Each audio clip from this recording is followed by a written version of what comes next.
Members 70 members இந்த இடத்துல நின்றுட்டு இருந்தோம். என்னாச்சுன்னே தெரியல. விஜய் பேசுறதுக்கு முன்னாடி இங்க பஸ் வரும்போதே எல்லாம் நசுக்கிட்டாங்க. அப்ப இவர் இங்க வரும்போதே இங்க எல்லாம் ஃபுல்லா கீழே உழுக ஆரம்பிச்சிட்டாங்க. அதுல நான் வந்துட்டு சென்ட்ரல்ல நின்றுட்டு இருந்தேன். மேல இருந்து ஓட்ட உடச்சி இவங்களை தூக்க பார்த்தாங்க, அது முடியல. அதுக்கப்புறம் இதுல இருந்து பாதி பேரை ரெஸ்கியூ பண்ணி போலீஸ் கூட்டிட்டு போயிட்டாங்க. அதுக்கப்புறம் நானும் வெளியே வந்துட்டு எனக்கு பின்னாடி 4 பேர் விழுந்து கிடந்தாங்க, அவங்களே இறந்துட்டாங்க. நான் அந்த ஓட்டு மேல ஏறிக்கிட்டேன், அதனால நான் தப்பிச்சிட்டேன்.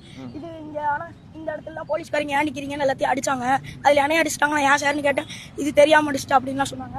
இங்க இது செட்டு உழுக போகுதுன்னு சொல்லிட்டு அந்த இடத்துல எங்களை கிளியர் பண்ணணும்னு சொல்லி ரஷ் ஆயிடுச்சுன்னு சொல்லிட்டு இருந்தாங்க. அதுல நிறைய பேர் கீழே வந்து டிச்சுக்குள்ள விழுந்துட்டாங்க ஒருத்தங்க. அதுலதான் எல்லாரும் விழுந்ததுக்கு அப்புறம் இறந்துட்டாங்க. ஓகே, எத்தனை மணிக்கு இது நடந்துச்சு? விஜய் வந்து பேசுறப்பயா நான் டைம் சரியா நோட் பண்ணலாம்னா போன் என் கையில தான் இருந்துச்சு.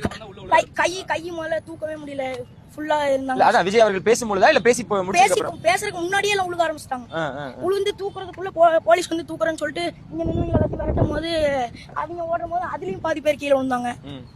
இது அப்பதான் நானும் கீழே வந்து என் மேலேயே ஒருத்தங்க ஏறி போனாங்க. ஒரு அங்கிள் என்னை தூக்குனாங்க, நான் தப்பிச்சு போயிட்டேன். சரி, உனக்கு இங்க காலையில இருந்து இருந்தியே, உனக்கு உணவு தண்ணி அது மாதிரி ஏதாவது இருந்துச்சா? அங்க இருக்கவங்க இல்ல, நான் வந்துட்டு ஸ்கூல் 3:30 முடியும். நான் அதுக்கப்புறம் 4 o'clock அங்க ரவுண்டா நடந்தேன். விஜய் பார்த்ததுக்கு அப்புறம் நான் மறுபடியும் வீட்டுக்கு போயிட்டு மறுபடியும் தான் இந்த இடத்துக்கு வந்தேன். இந்த செட்டு கடையிலே நடந்து வந்தப்பறம் இந்த இடத்துல லாக் ஆயிட்டேன். சரி, யாராவது ஒருத்தர் வழி விட்டாங்களா? காப்பாத்துற மாதிரியான விஷயங்கள் இருந்துச்சா? பக்கத்துல இருந்த தம்பி என்னன்னு சொன்னாங்க கடைசியா? நீங்க எனக்கு பின்னாடி இந்த அண்ணாவும் இறந்துட்டாங்க, இந்த பின்னாடி இந்த அக்காவும் இறந்துட்டாங்க. இங்க ஒரு குழந்தை வந்துட்டு அனாதையா இருந்துச்சு. அந்த குழந்தைய வந்துட்டு ஒரு அண்ணா ஹைட்டா இருந்தாங்க, அந்த அண்ணா தூக்கி வச்சிருந்தாங்க. அந்த குழந்தை பிங்க் கலர் ஷர்ட் போட்டு அந்த குழந்தை இறந்துச்சு. அதே மாதிரி அந்த அண்ணா இருந்தாங்க. பக்கத்துல இருந்தவங்க நானும் தான் தப்பிச்சோம். எப்படின்னே தெரியல, நானே நினைச்சிட்டேன் முடிஞ்சிச்சு அப்படின்னு தான் நினைச்சிட்டோம். எல்லாரும் கத்துறாங்க, இன்னைக்கு செத்துட்டோம் அப்படின்னு கத்த ஆரம்பிச்சிட்டாங்க.